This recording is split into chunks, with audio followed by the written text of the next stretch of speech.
Hey guys, welcome to another episode. I'm that car guy, Tim, and on today's show, it's going to be a little bit different than what I planned. Obviously, the weather isn't cooperating. I want to do a detailing video with the truck. Obviously, the mall has opened back up. BC is starting to open back up, and I wanted to do a comparison video with you, comparing, kind of the big expensive products to some of the stuff you can probably get at the dollar store. But obviously Mother Nature isn't cooperating, so we're gonna save that for another time. So make sure you click subscribe and stay tuned. Obviously BC is starting to open up, and that means we're gonna go for a drive, and I'm gonna show you some really cool stuff. So stay tuned. Let's go.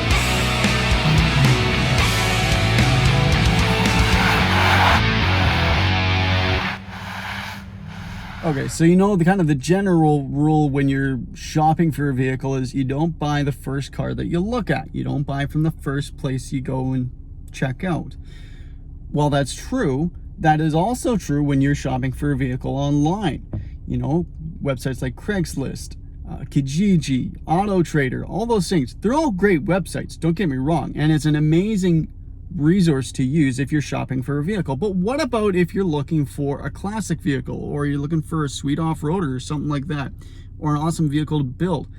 A lot of these guys don't find barn finds on websites like Auto Trader and Kijiji. So we're going to take a drive together, and I'm going to show you why it's super important to explore your community and go outside of your town limits a little bit and just see what's out there, because you never know. You might drive by a vehicle that has a for sale sign that you didn't see online. So let's go. Okay, so one of my biggest tips is if you know there's a storage place around that stores classic cars or anything like that, check it out. And there's also nothing wrong with hopping out of your vehicle and coming to check it out. Get a closer look. Take a look at the for sale sign. This one here happens to be a 56 Monarch, and look at it. It is absolutely beautiful. It would be a great restoration project to see a few parts are missing. Could use some new wheels. I don't know how it runs, obviously, because I don't have the owner here with me, but you know what? It looks like a beautiful example of a 56 Monarch. And that just goes to show you, if you know where the storage yards are that people tend to put their classic cars or something, if it's for sale, they'll put it by the fence and stick a for sale sign in it. But that there, if I have the room, y'all need to subscribe, and I'll be starting a Patreon, so go support the Patreon when it's up. I got to get me some land so I can get me one of these 56 Monarchs or another classic car. So that truck's fun, but I still love my classics. And another good tip too is, while I was getting back in the truck, I noticed that there's two other cars there too. Now there's not a for sale sign in either of those ones, but you know what? It doesn't hurt to ask. If you know the number of the place that's storing the vehicles, or there's activity at the place and you think one of the owners might be there, don't be afraid to go up to them and be like, hey, I see you got two cars there. Wondering if you're interested in parting with one, or however you want to phrase that. Put it in your own words. Oh, what's this?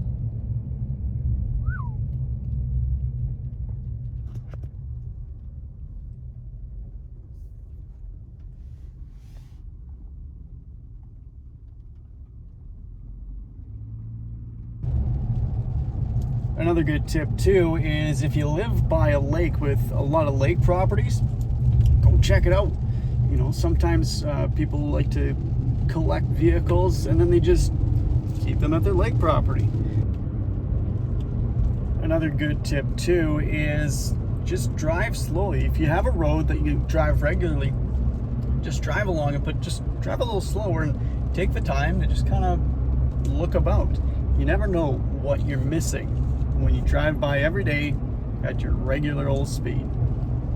And this is especially true in Alberta, where a lot of people, if they have, a farm or a lot of classics, they'll just line them up, especially if people have parts trucks or parts vehicles that they're just not using anymore.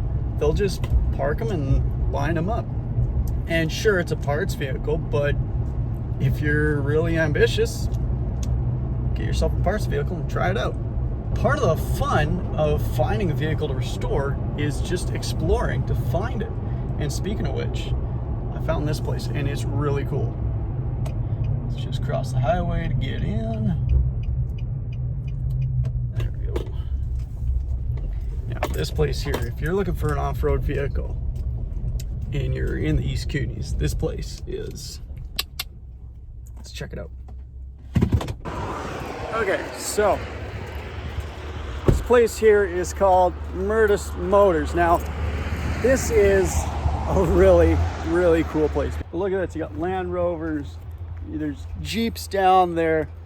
You got a GMC Jimmy, a late 90s to early 2000s Jimmy. You see a couple sidekicks.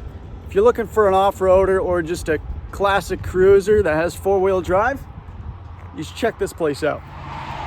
And this is why it's awesome if you just drive out of town, go along a highway or even a secondary highway. Sometimes these places are hiding along secondary highways too. Now this one here is a main road between Kingsgate and Cranbrook, the US border.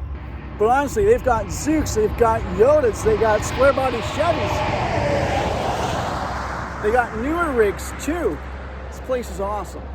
Now the great thing with buying used is parts sometimes are cheaper and the labor can be free. Yeah, that's right. If you do the work yourself, that's free labor because it's you doing the work and you know what is going in your vehicle.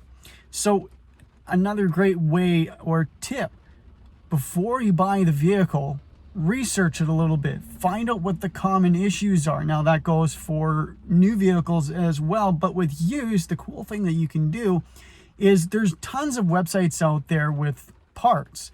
You can go Reman Parts, like Brothers Trucks, LMC, those types of websites, and price out what things you might need. Call up the person you're thinking of buying the vehicle from and say, hey, look, you know, I'm doing a little bit of homework on this vehicle. I'm really interested in this car.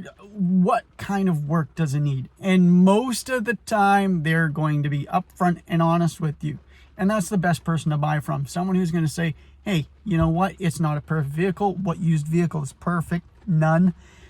And this is what it needs. It needs like an alternator. It needs a new quarter panel. It needs, you know, all these little things. And you can go online to these websites and add these parts to your shopping cart.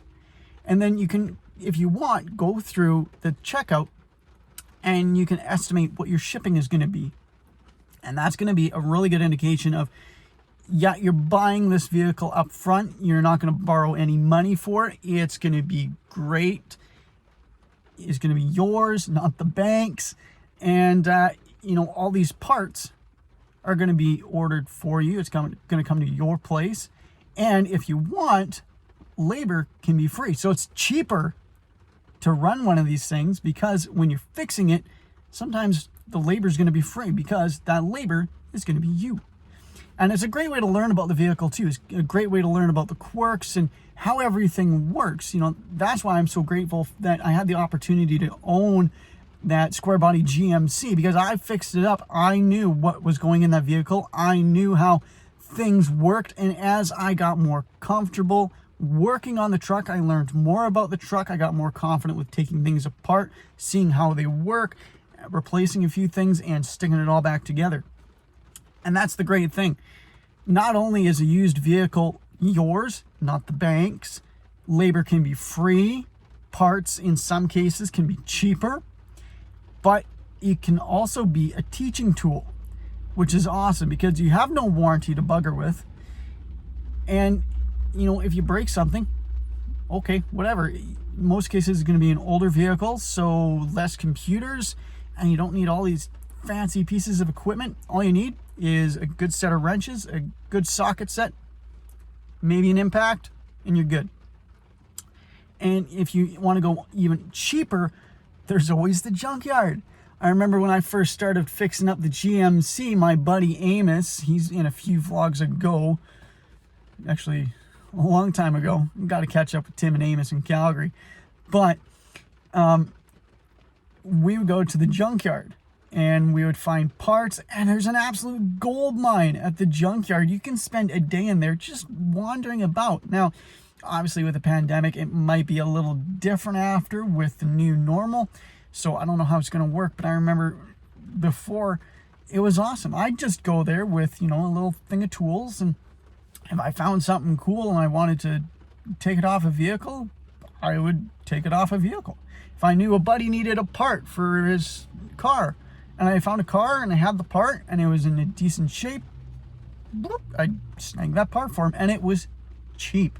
It's the ultimate budget build. Zip ties and junkyard parts. So all in all, when you are shopping for a used vehicle, a used 4x4 or a classic vehicle, you're not going to go into debt most of the time, unless you want to take out a private loan, use that cash but most of the time, great idea, just save up for it and buy it cash. It's not the bank's, it's yours. There's no warranty. You can do whatever the heck you want with it. And if something breaks, labor is free. A couple of YouTube videos, a Haynes manual, and you're good to go. If you're looking for a new ride, one that you can tinker with and not worry about fudging up a warranty or anything like that, get a used vehicle. You can always get an inspection when you get the vehicle. Always make sure that the vehicle is what the ad says. Now, if the ad says one thing and the vehicle is something completely different, I'd probably stay away from that vehicle. But if the person is genuine, if he starts the vehicle and it runs great, okay, well, runs great, that's kind of a stretch sometimes, but if the person is genuine and the vehicle is what the ad says it is, and you have an idea of what you're getting yourself into with that particular vehicle, go ahead. One of the biggest things that I wish I had right now was my own little piece of land or my own place instead of living in an apartment, because I would love to have an older vehicle just to tinker with right now. Do I love this Nissan Frontier? I freaking love this truck. But as far as used vehicles go, I would love to get myself another project vehicle. Right now, obviously, not really in the cards, but I'm looking at making a few little life choices here that may bring it back into the cards. You never know. Stay tuned, because it's going to be awesome. We're going to have loads of fun adventures coming up. Make sure you click that subscribe button if you haven't already, and ring that bell. There's going to be a little drop-down menu on that bell. Make sure you click all notifications. And don't forget to follow me on Instagram at thatcarguytim. You can also follow us on Facebook at thatcarguytim. Thanks so much for tuning in, you guys. I really do appreciate it. And make sure you wash your hands, keep your distancing, and let's keep going forward. We're going to relax these rules so we can go on all these fun road trips, meet all these fun people. Really want to get down to Nebraska and see that pickup truck plus SUV talk guy, Tim Esterdahl. Road trip planned out with Jeff Corradetti of Corradetti Motorsports. So hopefully that'll happen this summer. Whether it does or not, you know what? We'll take it as it comes. Thanks so much for tuning in, you guys. Again, subscribe and follow me on Instagram and Facebook. Have fun. Get her done.